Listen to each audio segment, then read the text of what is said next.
제가 똑똑히 기억하는 것은 박근혜 대통령 정부 때 그 유승민 그 당시에 원내 대표가 했던 몇 가지의 반자유민주주의적, 반삼권분립적 행위에 대해서 우리는 똑똑히 기억하고 있습니다.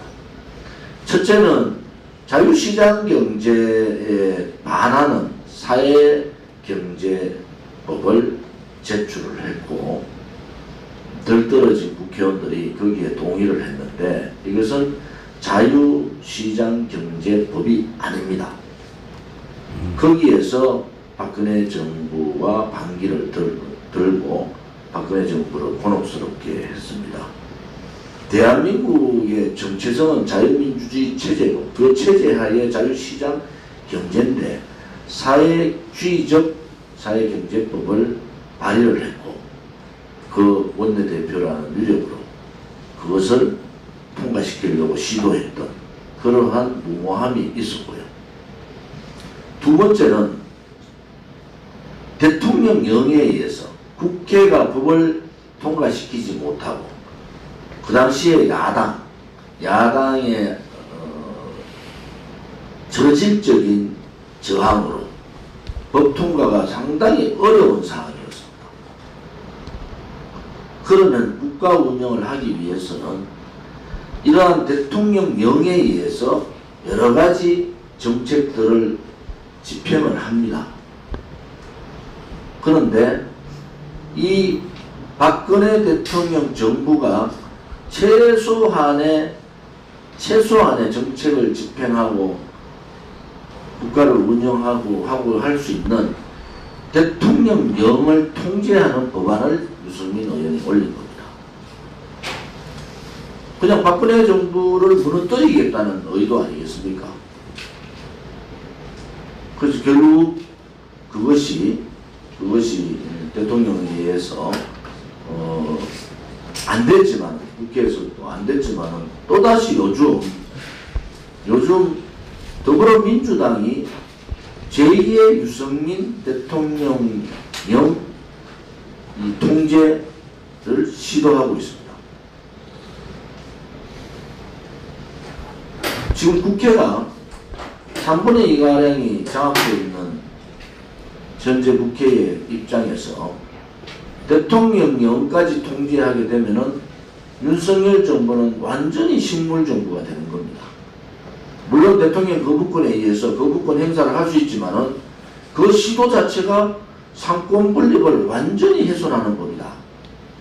이러한 법 시도를 생각하는 박근혜 정부 때 유승민 의원이나 현재 더불어민주당은 과연 자유민주주의의 근간인 상권 분립에 대해서 한 번이라도 생각해 본 적이 있는가?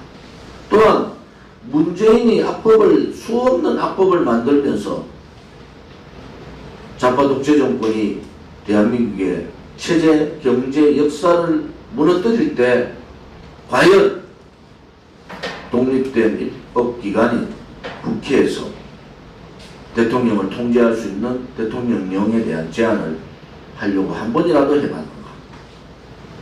국민의힘은 과연 그렇게 해본 적이 있는가? 그리고 국민의힘은 문재인 정권에서 도대체 무슨 짓을 한 겁니까?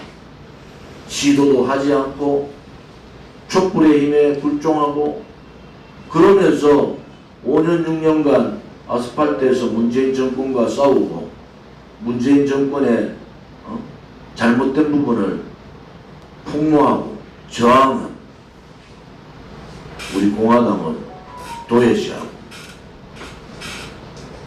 정권 교체에 대한 국민의 열망에 열차에 타고 정권을 잡았지만은 문재인 좌파 독재 정권 5년간 국민의힘의 행태,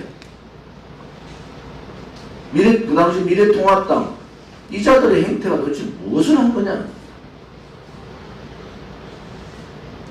지금이라도 문재인 좌파 독재 정권에 뿌리 박아놓은 악법 철폐, 또 4.27 판문점선언 9.19 군사합의 대중찬불 정책에 대한 공표, 이러한 부분들을 다 되돌려 놔야 되는 겁니다.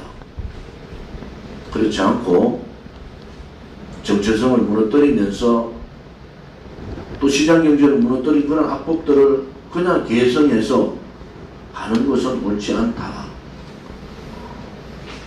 정권교체와 지방선거 압승을 국민의힘한테 준 것은 그러한 시대적 과제를 하라고 준 겁니다. 그러한 시대적 과제를 하지 못하고 그냥 어물쩍 국민들을 기만한다든지 속이는 행위는 있을 수 없다. 이렇게 봅니다. 우리 공화당은 윤석열 정부가 오늘 제가 말씀드린 그러한 부분에 대해서 확고부동한 체제 수호와 시장경제 수호 역사를 지켜나간다 그러면 우리는 윤석열 정부에 대해서 박수를 칠 겁니다. 그렇지 않고 그동안 국민의힘이 걸어왔던 길, 윤석열 정부의 지금 한 달 지난 지금 시점에서의 행보를 보면서 많은 국민들이 우려하고 있습니다. 체제 수호에 어긋나든지 시장경제에 어긋나는 또 역사를 지키지 않고 반역사적 행위를 한다든지 이러한 부분에 대해서는 강력하게 윤석열 정부에 대해서도 저항할 생각입니다. 우리 공화당은 정통 보수 정당의 적자입니다. 우리가 정통 보수 정당으로서 변화는 하되 기본적인 근간은 흔들리지 않을 겁니다. 오늘 호국 보훈의 달, 특히 6월 13일 우리가 6월에 중간이 되는 이 시점에서 다시 한 번 더 대한민국이라는 국가에 대해서 또 국민에 대해서 고심하고 고민하는 그러한 시간이 되기를 바랍니다.